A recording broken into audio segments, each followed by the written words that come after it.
make him develop, he has to put him down and make him depressed.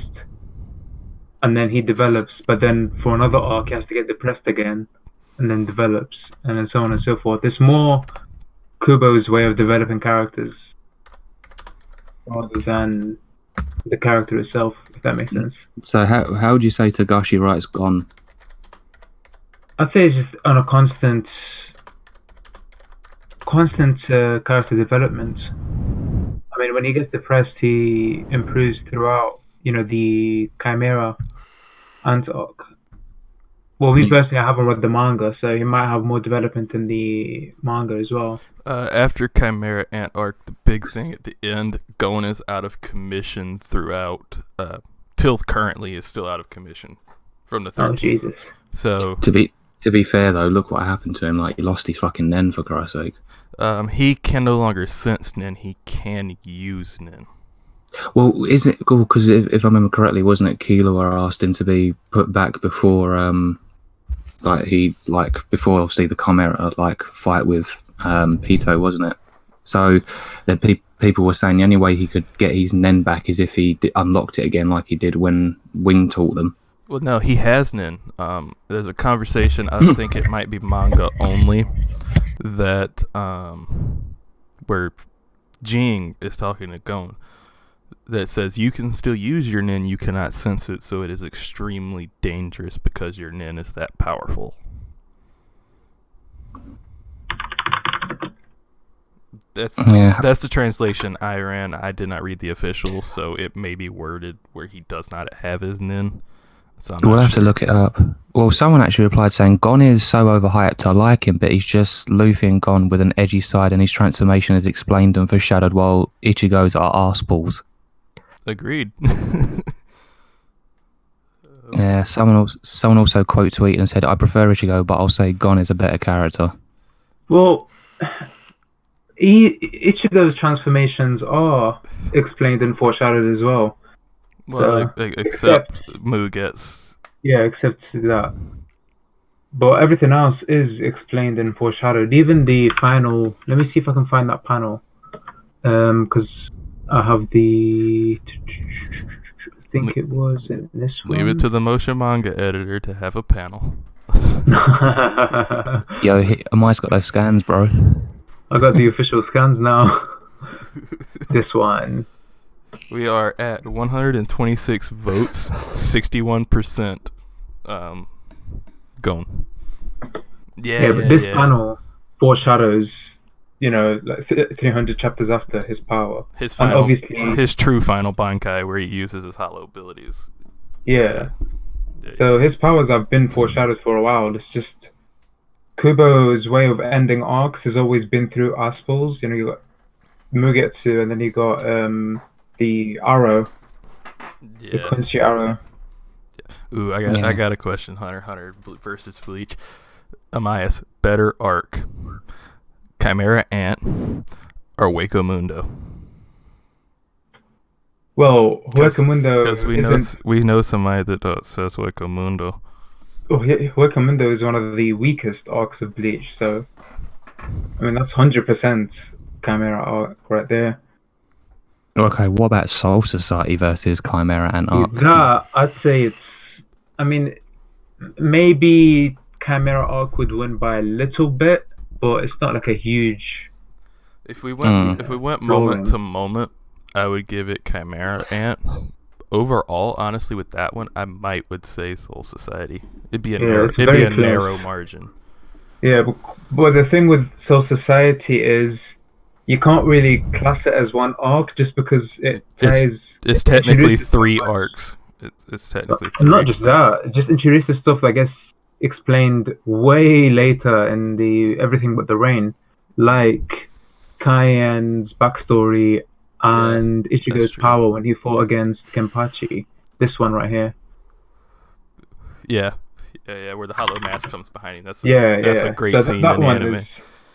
That one is like huge power up that if you paid attention to it, make you confused as Zangetsu's giving him powers, but he's getting a hollows behind him. So yeah, that's kind of where it starts foreshadowing. The blade is me. Do you know? Do you know what I think might be a good idea if we was to actually redo a podcast again? Maybe we could actually discuss and compare arcs from different series. Good. Well, I'd be bad at that just because I haven't, I remember, I forget a lot of arcs.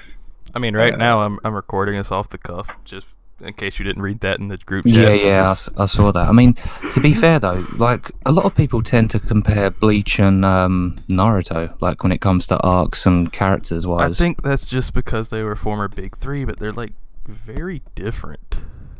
Yeah, it's a similar approach of, arc starts, main character gets beaten up, trains, goes on to defeat the bad guy.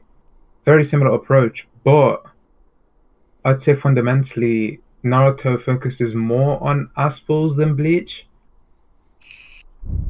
Just because of the way that Sasuke and Naruto got their powers, which is a bigger Aspal to me than Mugetsu. You're talking about when in the war arc, the power, the reincarnation the war part. arc. Yeah. Okay. Yeah. So before that, where Naruto draws from the Nine Tails and Sasuke draws from the Sharingan, what would you say? Oh, until then it's fine because that's the power that they had Innate from birth. with them. Yeah, but that start to go into God and God powers and everything. It started focusing less on writing and more on power ups, and I hate when the series does that. I'd say, and I'd more of say- a tied-in destiny. I'd say Ichigo's like power up in the Thousand Year Blood War was probably done better than the way Sasuke and Naruto's was. I agree with like Amias on that because like with Ichigo, obviously you actually saw what was going on. Yeah, I And mean the way it's foreshadowed from the beginning. Pretty much, yeah. And Naruto and Sasuke just died and were resurrected by basically the god of the series. Yeah, and I mean it's kind of the fault of the author because the mangaka set up a villain that's pretty much impossible to beat, and that's like the similarities between Naruto and Bleach. They set up impossible to beat villains, and now Kimetsu no Yaiba is going into that as well. Oh my Impossible to god. beat villains, so only Aspals would be able to, And not make to them be mention defeated. that, set up an impossible to beat villain and made them run into it before they were ready. Well, see, the thing is, because Naruto's villain it was supposed to be, what's his name? Madara. Madara, yeah, but then it ended up being someone who is higher, and somehow they were able to kill her, well, seal her, but still. I found that complete bullshit, because the powers that they had were to, defeat Madara, but then yeah. someone stronger came about, and they were able to defeat her easier than Madara. I hated that aspect. I don't even think she's stronger than Madara personally. I think Well, the only it was reason set she up as it is. yeah, but I think if they were to fight, Madara would probably do the same thing that Naruto and Sasuke did to her. I mean, I wish it was. Seeing Madara would have been the only option, but the author didn't even decide that. He just went with new villain. I mean, I agree, but what I didn't like, this is my main issue with the war arc. I didn't like how Naruto and Sasuke got this big power up. They were like, yeah, we're going to go against Madara. They didn't really get to showcase it that well against him, and it's like this is the villain that everyone had been like, bigging up since like pre-time skip of Naruto. Since Naruto and Sasuke's first fight. Exactly, and the man just gets cucked. And we bring in Kaguya. I didn't like that. I did not like Kaguya whatsoever. A lot of people say, yeah. I mean, there are people that are fans of Kaguya, and I like, but it's like I just don't get it. I can understand, but I don't. The one thing I do disagree with, but obviously it's his opinion, but I don't think that should, say like overall the series was shit just because of one little bit. Yeah. Like, I mean, so if we want good Madara, I'll give it. The Hashirama Madara flashback is like one of the best in manga. Yeah, when they were kids and stuff. I mean, I guess if you could probably compare Hunter x Hunter with something, I mean, obviously, people say Hunter x Hunter wins, but then obviously you've got quite a big, considerable fan base of both of them. I don't know. I've always thought like One Piece and Hunter x Hunter would be a good matchup. But that's just my opinion. I don't know why. I mean, I'd say Hunter x Hunter is leagues above One Piece as well. Yeah, I do agree that Hunter x Hunter is overhyped, but I don't think One Piece will ever reach that pedigree. I think the only So reason is because it's got the same level of story writing and quality, but it spans over 967 chapters instead of 300. And One Piece is repetitive by nature just because they go to a new world, they meet the bad guy, they get defeated, they meet some new friends, they team up together, and then they kill defeat the main uh, bad guy of that little mini arc. Whilst Hunter x Hunter, from what we've seen throughout it's a different approach. See, I'd class Hunter x Hunter and Fullmetal Alchemist Brotherhood on like the top league, whilst every other shonen, of shonen anyway, and every other shonen is nowhere near. yeah, see, I think me and some oh, go on. Some dudes like name one Ichigo Aspel in your tweet comments. Yeah, I saw that. But yeah, going back to Hunter x Hunter, this is a conversation I had with my work colleague who's a massive Hunter x Hunter. It's his favourite series, Hunter x Hunter, but he does like Bleach. But we were saying what we like about Hunter x Hunter is with Gon and Killua, where they're nowhere near like as powerful as like some of these characters that appear. Like when you look at Crollo would have absolutely wiped the floor with them. Meruem would have wiped the floor with him. Okay, Pito did say that his power, like Gon's power, is equal to the king, but how long would that have lasted though? Like, could you really see like Gon one shot in Meruem, or do you think Meruem would have absolutely wiped the floor with him? And then you got Netero, and even beyond Netero. Bear in mind, older Netero's like not as strong. Like he even says he's not as strong as what he once was. Yeah, because the thing with Hunter x Hunter, it doesn't focus on powering up the main character. I mean, it Exactly. powered him down. He's much weaker than he was. Because Togisha, what was his name? The Togashi. manga Togashi, yeah. He focuses. I mean, he's pretty much a writer rather than a mangaka. I honestly He would just needs to prefer write if light he- novels. He just needs Yeah, to write exactly. light novels. I'd just prefer if he did that, because since he himself stated that he just wants to write right now, and I'm guessing that's the main reason why he takes these breaks, because he's not a good artist, so he puts a lot of effort into drawing. So it ends up how it is. Yeah, I mean, I can see like people's like love for Hunter x Hunter, because like the one thing I love about the series is like when you watch it for the first time you really enjoy it, but then you go back and when you rewatch it you pick up on things that you might have missed. It's like I also had another conversation with him saying, who do I personally think is like the top 5 Nen users, like alive and dead? And obviously Meruem was put at the top, then Netero, I think Crollo was in there as well, and what's his face, Geen as well, as in like Gon's father. Geen is classed as the top nin user, wasn't he? I know he was in class as one of the strongest, but I think not Netero, sorry, Meruem was classed as the strongest like Nen user at the time when he was around in the Chimera Ant arc. Yeah, I think originally in the manga it was stated that when we were first getting foreshadowed to Jing, that he was foreshadowed to be the strongest Nin user. Yeah, I mean, we'll probably have to look out. Or the strongest of whatever class he is. I don't remember what class he is. I think I can't remember what class he is either. Because I don't think he's an enhancer, is he? If I remember correctly. I think he is a what's the one Karapika is? He's a mixture, isn't he? No, the one Karapika is without the red eyes. There's Summoner? Conjurer. Conjurer. I think he might be a conjurer, because doesn't he like shoot like little blasts with his finger? But then again, that might be transmuter. That's what I mean. There's emitter as well. This is really bad. I'm googling. I've been rewatching it. I've forgotten. I'm googling. Well, you haven't got to Jing yet, so.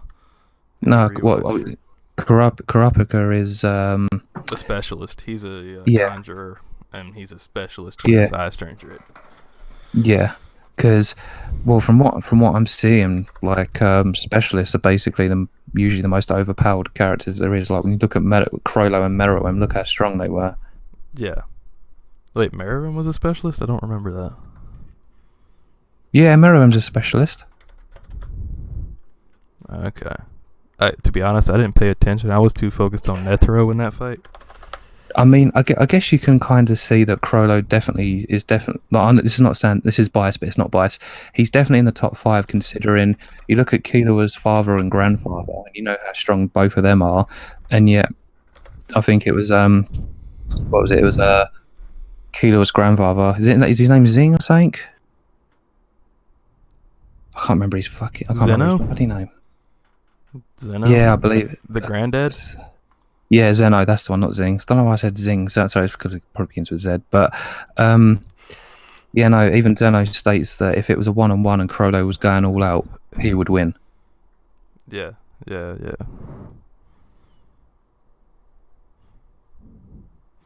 Zeno is on par with Chairman Netero. Yeah, I mean, I did enjoy that fight. By the way, I thought it was a really good fight, both of them. I'm really bad with Hunter x Hunter just because of how long it's been since I've watched or read it. Kind of makes you want to rewatch it, doesn't it?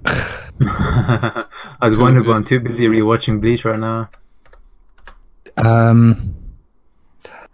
I've rewatched over a few things of Bleach, but I haven't rewatched a lot.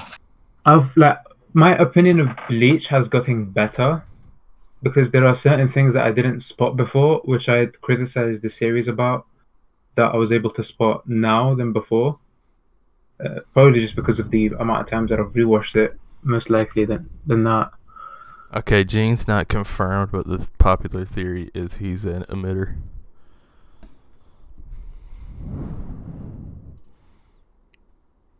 Okay, yeah, I found that. Yeah, so back to what arc would be better. Do you remember anything about Yorknu, Amias? Not much. Unless like the ballad with the Phantom Troop, where Crollo's standing in the building and like conducting the Phantom Troop, like yeah, I remember like the basics, but not as much. Yeah. So I can't do what I was gonna say, because I was gonna say, how would you say that stacked up against, say, the Soul Society as an arc, or? Well, and now I'd say Soul Society, because me personally, my favorite arc of Hunter x Hunter was Chimera. Oh, was it? Okay. Yeah. Yeah, I think Kaio ran away for a second. Probably looking at tweet replies. That's what I'm doing right now. Yeah, yeah, guys, I'll be back in a bit because I've still got to have food, but yeah, I'll come back afterwards. But I'll be keeping an eye on the tweets and replies. Okay, I'm gonna kill the recording.